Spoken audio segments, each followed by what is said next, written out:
Welcome back. You're here again with Trevor and Marc, and we're doing episode 2 of The Purpose-Driven Life by Rick Warren. And today we're going to be talking about purpose number 1, what Rick Warren defines as your plan for God's pleasure. Marc, what really stood out to you about this week of devotion?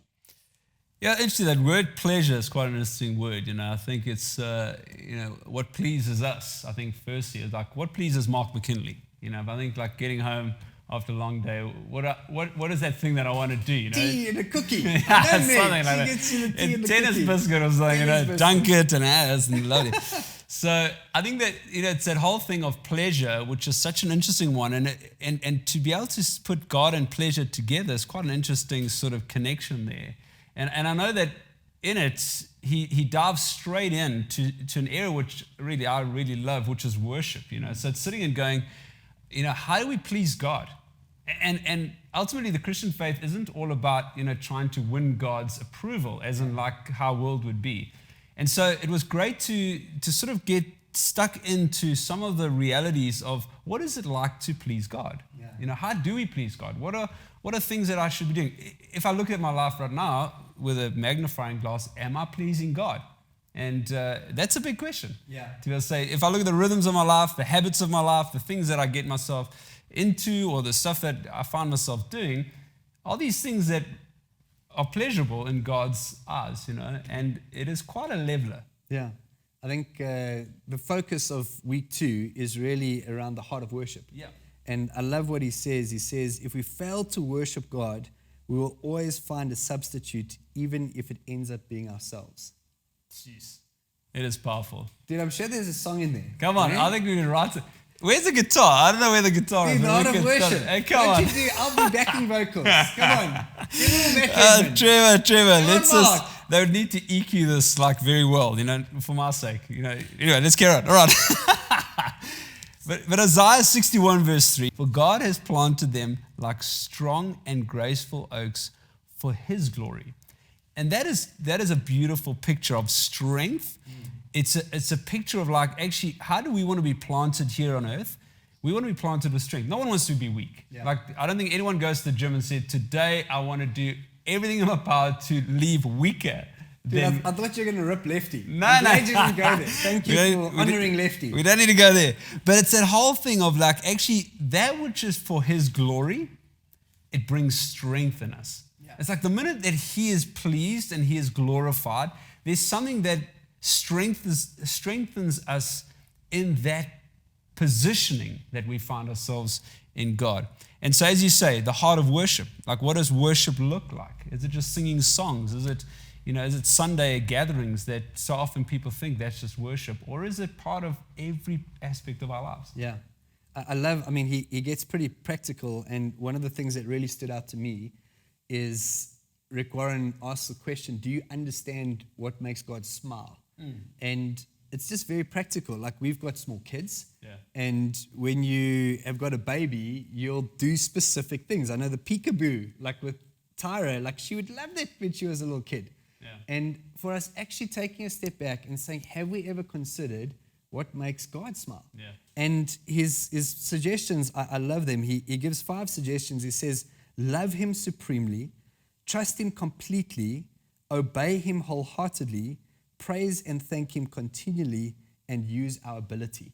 And he's like, when you do those 5 things, it actually makes God smile. Yeah, and if you think of it, it's really, isn't it surrendering? Yeah. If you really think about it, it's like, how do I surrender my agenda, which can be quite self-indulgent? It's like, if that's, worship is totally contrary to that. So it's like sitting and going, how do I surrender? And surrender is a word that no one likes to use. The only time you want to surrender is if you've been doing something wrong and now someone's caught you.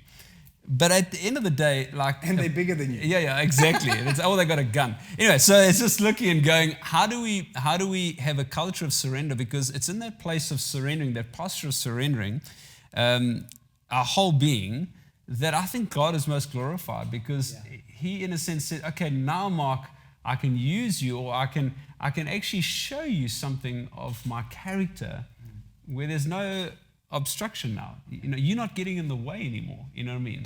And there's an easy ability to say, okay, I'm being used by God and ultimately for his glory, and that's pleasing to him. And I think what you said there, it's almost this conundrum. We think that if we surrender, we're going to lose. Yeah. And actually, what he goes on to unpack is he's like, no, there's incredible benefit in surrendering. Yeah. And 3 of the benefits which he lists, which I fully agree with, is he says, first there's peace, then there's freedom, and finally there's power. Yeah. And if you look at our lives on earth, like Acts 1 verse 8, we've been anointed with a mission and a mandate to go into all the world, anointed by the Holy Spirit, and be God's witnesses. Yeah. And I think a lot of times we look at, okay, well, how do we get to that place of acting with power? We want the end result, but we forget that it actually starts with surrender. Yeah. One of the people that he quotes is William Booth, who started the Salvation Army. And William Booth said, the greatest of a man's power is in the measure of his surrender. And just that surrender goes contrary to the system of this world. In the kingdom, when you surrender, that is when you actually receive the greatest benefit. That is when the Lord can move through you more. It's when we decrease that God in us can increase, which is cool. It's that understanding of kingdom that I think we live in a society where we don't understand that. And so we understand politics, and we understand all those things, but yet, in a sense, we give our taxes, we throw money at our governments and stuff like that, but yet often we don't see that return, with regards to challenges that I think the world experiences. But in a kingdom, the minute I surrender myself to the king, I enjoy the benefits of being in that kingdom. Yeah. And so when an army comes to try and plunder and to try and destroy us, we are in the protection of our kingdom. And so that means the army of the kingdom and the authority of the kingdom stands up and protects its citizens. But it's that thing of like, when we understand we're part of a kingdom, not just yours and mine, this is like, it's wholesale. Yeah. All of us are part of this thing, that the king of this kingdom now has full authority over our lives. And it's in that understanding of that kingdom that he comes and he provides for our needs. He protects us. He empowers us, as you say. He gives us all that we need to be able to live lives that are pleasing to him because we're living our lives that are surrendered to him. And so I think even if I look at this, like worship plays a big part in that. Yeah. Because worship calls us to a point where we don't, after our times of worship, let me just use like singing, we don't after worship sort of have these scorecards where we're saying that was a 10 out of 10 or a 5 out of 10, because actually worship's not for me. I don't vote because worship's for him. Yeah. And so even that creeps into our language of like, that was a great worship time. Well, why do you say that? Yeah. Did you ask God if he enjoyed it? Was it pleasing to him? And so I think it's important for us to come back and say, well, what is this worship thing all about? Romans 6 verse 13 goes again and reminds us, surrender your whole being to him to be used for righteous purposes. Well, actually, there's a mission at stake here. And so as we surrender in our worship, it's because he's preparing and empowering us, as he said, Acts 1 verse 8, for the mission and the purpose of seeing his kingdom established using us. And that's just humbling in itself, into this world that God has called us to live in. Yeah. And I think what this week does particularly well is it almost starts closing that divide between this religious figurehead and a personable God who wants to relate to us. Yeah. So it's one thing saying we need to worship a God who's up there. It's another thing saying, like, understand that there's a God who wants personal relationship with you, and worship is doing things that makes him smile. Yeah. Again, like sometimes our experience of church expression can get in the way of what worship is, like you've described. But what I love about what week 2 does in this book is it shows God to be personable. One of the things that he says is knowing and loving God is our greatest privilege, and being known and loved is God's greatest pleasure. So it's like, as we know and love God, like there is this incredible privilege to it, but God actually being known and loved by us is a pleasure to him. So there's this invitation to know God more and love him more. And as we do that, we're actually developing this relationship which isn't just religiosity. And if you think of it, Trev, if you were God, that's a big statement, but if you were God, and you created something that you said was good, that was beautiful, and that which you created, you never saw again, because that now had the ability to have free will and decide to do its own thing. Yeah. Like that's quite a big thing. Like as a father, if you think of your children, and you've used the analogy a few times, it's like what pleases me most is we're just seeing our kids show up and be part of and sit around the dinner table. It's like they don't have to do anything. You know, they don't even have to have good manners, even though that's a good thing. But it's like they're just there. From a father's point of view, that's pleased because they are part of, they are involved in, they are engaged in. There's something of that which is so beautiful that I just think like that's the beauty of worship. It really is. It's that communing with God. It's like being one with the Father. Yeah. And that's the pleasure that I believe he's speaking about in this incredible. Absolutely. And I love that picture that you painted there of the kids at the dinner table and just having that family moment of closeness and proximity. And one of the things that he puts out there, which is, it is provocative. He says, you choose how close you want to be to God or not. Yeah.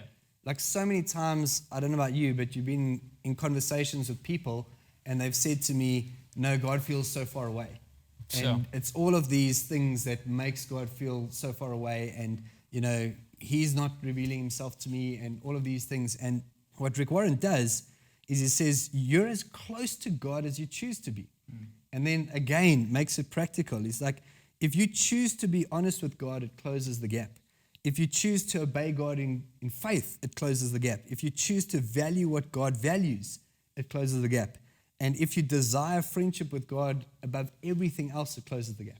So really what he's saying is if you're feeling far from God, like look in the mirror and start making different choices because you actually determine how close you are to God or not, which for me was super challenging. Remember that old song, God is watching us from a distance? Do you ever listen to that one, Trev? Dude, I can't say that I remember that one. Anyway, it was one when I was young, it was some hit. I can't even remember who wrote it. But it was quite a well-known song. And it's Maybe like, if you sing as a couple. No, I'm not going to sing it because I'll probably. But God is watching us from a distance. Dude, by the end of the series, I'm going to get you to sing something. Anyway, but that whole thing of like God seeming distant, like that's quite a statement, and I think often is a statement that people use. It's like I've even heard of the terms of like it's a brass heaven, like my prayers are not being answered. Like it feels like God's not there. It feels like God's far away, you know. And I think so often it's really also governed by our feelings and realizing that often Christianity and maybe that which you have given yourself to, maybe you've given your life to Jesus, but it was really riding on the back of feelings and emotions of an incredible moment in your life. And it's like often I meet people who want to redeem something of that feeling. Yeah. Because they've married that feeling with an incredible revelation, but yet not realizing that actually it's by faith. Yeah. Oh, wow. So it's not by feeling. No. First, it's the feelings can come and go, but there's a faith dynamic which is sitting and going, is God distant? No. And that's what he's saying, position yourself. Yeah. It's theologically positioning ourselves to be able to sit and go, well, actually, is God distant? No. God is here with us. Oh, okay, so I need to sort of think this thing through. I need to re-engage again in my approach to this whole thing, because ultimately, if I feel one way or if I don't feel one way, it doesn't change the fact and the truth that God is who God is and God is here. And so, even in Isaiah 8 verse 17, it says, the Lord has hidden himself from his people, which is quite that's speaking to what we've just spoken of, but I trust him. Wonderful. Like I trust him. Yeah. So he might feel far away, but I still trust him. Yeah. And I place my hope in him. That's maturity. Yeah. I think what you've mentioned there is so key, and it's amazing how God will meet us where we're at. I remember going to youth groups and the youth camps, and yes, it was just a vibe. That was just vibes, right? And it's like you feel good, and you're worshiping till late in the evening, and it's just like it's those moments that almost stir a desire for more of God in you.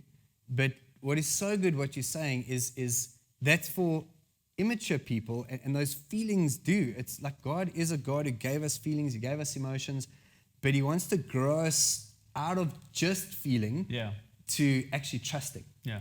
And what you said there is absolutely a maturity thing. Like, I remember how those moments as a young person really got me to desire more of God. But as you mature, you realize it's not all about feeling. It is about trusting. And I think something that I wrote down, which I think is what we've just been saying, that God's more concerned that you trust Him than that you feel Him. Meaning that, yes, it's wonderful when we gather together and we feel the presence of God in a tangible way, but that's a benefit. Really what God wants is He wants us to trust Him. Yeah. And I think one of the things that where we sometimes fall short is when we stop feeling the goosebumps, or we stop feeling the butterflies or whatever it is, that we're like, oh no, God's distant. Yeah. In marriage, when you first start dating, I know when I first started dating Abigail, Tell me, Trev, it's like just butterflies, and like, I'm a reacher. Let's just put it out there. But at some point in time, the butterflies go away. But what we've realized, and you guys have been married longer than us. I've still got butterflies, Trev. Dude, go you good thing. So what I was going to say before you get ahead of yourself. I'm only joking. Keep going. I get what you're saying. Is that your love develops into far more than just butterflies. Absolutely. I see your butterflies and I raise you real love. Come on, I need to get there. But yeah, it is that. And I think it's that as you do this long enough, like you get to those checkpoints in your life. In your Christian walk, you get to checkpoints where you question everything because maybe you've been building it on the wrong foundation. You've been understanding this thing wrong. And even Rick says, which is so great, he says the common mistake Christians make in worship today is seeking an experience rather than seeking God. Yeah. And so when we say we want to seek God, what actually are you asking? Yeah. Are you asking to seek Him as God? That's very different to seeking an experience. And coming back to the youth days, like I was just like, those are times where in your immaturity, even you got saved like every night. You know what I mean? It's just like whatever you felt, like you just like, I want to get saved again. And you were so driven emotionally and by feelings and stuff like that actually you realize when you look back how immature your decisions were. Yeah. And so I think in this you were planned for God's pleasure. Yeah. It's realizing that actually God is God. And as we live out our lives, it's not like He's a God that is angry one day and happy the next day, and that He's up one day and down the other day. He is God, consistent in all things. And yet we are the ones having to find ourselves caught up, which is the worship element, in this understanding that if I'm in Him, then I'm secure. Yeah. And I think, like you're saying, it has to move past just the feelings. Yeah. Rick Warren even delves a bit into Job's life. And he's saying even when Job's life was falling apart, he had to still find things that he could praise God for. And I think that comes back to that maturity thing. So again, looking at this week, it was all about you were planned for God's pleasure, unpacking this idea of like, what does worship really look like? And looking at, well, it's actually in our court. We can choose the extent to which we get close to God or don't get close to God. It is. And so ending off just this time, like I just wrote this down and I think it's from the book. And Rick says, during times of spiritual dryness, you must patiently, isn't that a beautiful word that we do not like to use, patiently rely on the promises of God. And so it's again highlighting the fact that God is not a liar. When He says something and He promises, in a sense, that He holds His word. And so again, you were just saying, do we have an attitude and do we create a culture where we speak life rather than death? So are we bringing those promises to the fore? Are we bringing them up and saying, God, this is what you've said. This is who you are. I might feel this way right now, but this is who you are. I'm basing my next season of my life on your truth rather than how I feel at the time. And he says, not your emotions. So you base it on his promises, not your emotions, and realize that he is taking you to a deeper level of maturity. And I think even as we carry on just into our next session, this is the maturity that God desires for us. This is what this book is all about. It's actually saying you wanting to go into a place of maturity. And so as we look forward into the next session, the next chapter, you were formed for God's family. So we're just going to be speaking about the family of God and being part of the family of God. And so we'd love to invite you to join us as we dive into that next time. So cheers.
Hey, you're joining me, Trevor Hartley, and Mark McKinley. we're going to be taking you through a book review of what I think is one of the most fantastic books that everyone should be reading. It is The Purpose-Driven Life by Rick Warren. This is the classic edition. I know, Mark, you've got a I got prettier the one. updated one, the one that's pretty much fresh off the This is shelves. like, my writing's already started fading here. The pages look a bit yellow. This is authentic 2003. I've got my notes in here. But this is an incredible 40-day journey. And I remember going through this day by day. 40 days is an investment, but this was 40 days that really helped navigate my life with some key decisions that I need to be making. Mark, this is going to be fun as we discuss. It's going to be fun. And if you're looking for this book, the title's changed to What on Earth Am I Here For? And so really that's big. What on earth am I here for? It's a big question. It's a big question. And so you're going to need 40 days to get through all of that. So it's exciting. Let's do this.